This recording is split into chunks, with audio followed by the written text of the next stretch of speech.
Your name, please? My name is Michael McCoyd, And you're originally from? originally from Philadelphia.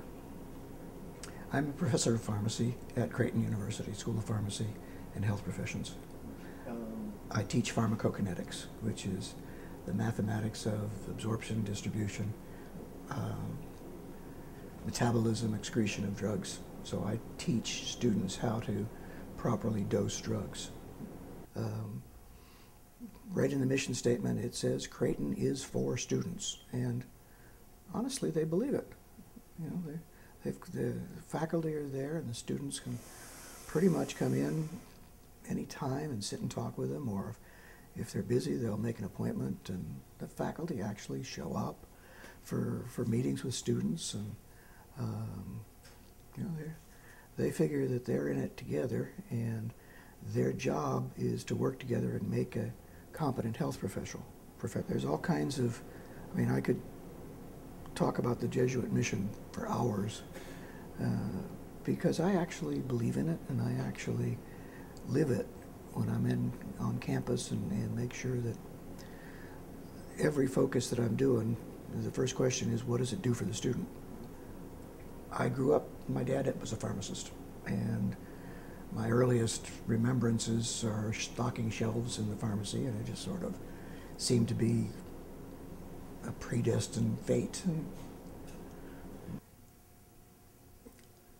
Organic chemistry and I simply never got along, and I was guaranteed that I was not going to get into pharmacy school, because that was the gate. You either passed organic chemistry and you were able to be a candidate, and if you didn't pass organic chemistry, maybe you should do something else.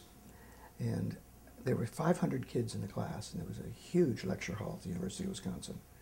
And after the first exam, I was 499th. They didn't have the privacy laws then, and so they just listed your grades by decreasing order. And I was 499th out of 500, and the only reason I wasn't 500th was there was a kid who just came over from China and spoke no English. So I was pretty much guaranteed failing the course and not going to be able to do my live stream. And I went and talked to my TA, and he said, the problem with you is you know the stuff, but you've got exam anxiety, you know, because when I ask you things, you can talk about them and talk about them intelligently, but when you see it on an exam, you go, ah! And he says, my suggestion is that you drink your lunch before the exam. Okay, what the hell, I got nothing to lose. The exam was at 3 o'clock. I started drinking at noon at the college club. I made it to the exam at 3:30 and took the exam. He says, well, you know, you lost a half an hour. And I says, I don't care. So I took the exam, and it was an 8-page legal final. And it was just small, you know, one organic reaction after another. And so I drew arrows, and I did all kinds of stuff and made all kinds of beautiful drawings and just whip, whip, whip, whip. I think I finished the exam in under 20 minutes and gave him the exam and left, figuring, I'm out of here for good. And 2 weeks later, I got a letter from the faculty member, and it was really strange because they don't usually do that. But he sent me a letter at my home, and he says, I'm sorry I couldn't give you an A because your performance up until that point had been so bad, but you beat everybody else in the whole class by 20 points, and so I'm going to give you a B+. I was fat. I didn't like being fat. I hate exercise. And I figured as long as I have to exercise to stop from being fat, I might as well learn something.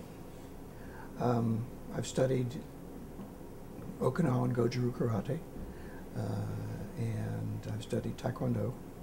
I've studied Taihojitsu, Jiu-Jitsu, and Judo, and I've developed a form of Jiu-Jitsu and mixed martial arts.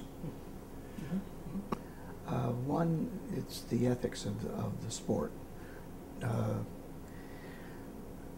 The higher up the ethical ladder, the less damage you do to your opponent in protecting yourself.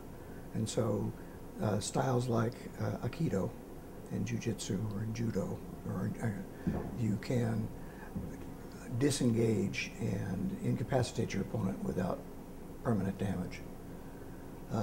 Styles that are predominantly kicking and punching, they have their place, but I'd rather not put somebody in the hospital. Done that once or twice. Funniest moment, not as an instructor, but just out on the street, somebody came at me with a knife and I laughed at him, and he ran. It was like, oh yeah, come on. And he says, uh-oh. And he took off. What's your interest as an instructor in that? It's not necessarily judo as a style, it's martial arts in general. Martial artists don't have to prove anything to anybody because they prove it on the mat, or they prove it where they practice. And when you teach little kids that you don't have to prove things, you have to have determination to finish something, I think that's going to be much more helpful to them when they grow up. They've got focus, they've got timing, technique, they've got a self-satisfaction that they've accomplished something. And mostly I think the self-satisfaction and the persistence is going to help them a lot more than any of the martial arts itself. It's just, well, in my profession, in graduate work, there's hundreds, if not thousands, of people that started their PhD and got all the way up to almost finished and never quite did the dissertation.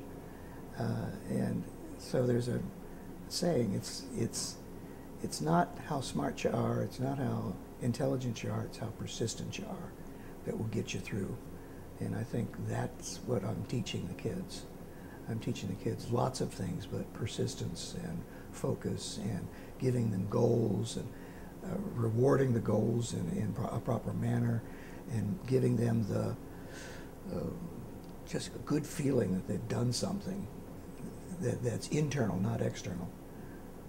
In Montclair Community Center, I've been there since 1985, and except for the times that I'm out of the country, it's every week, with the single exception of we're not there the week between Christmas and New Year's, because even if the facility's open, people have other plans, and so it just doesn't work out well.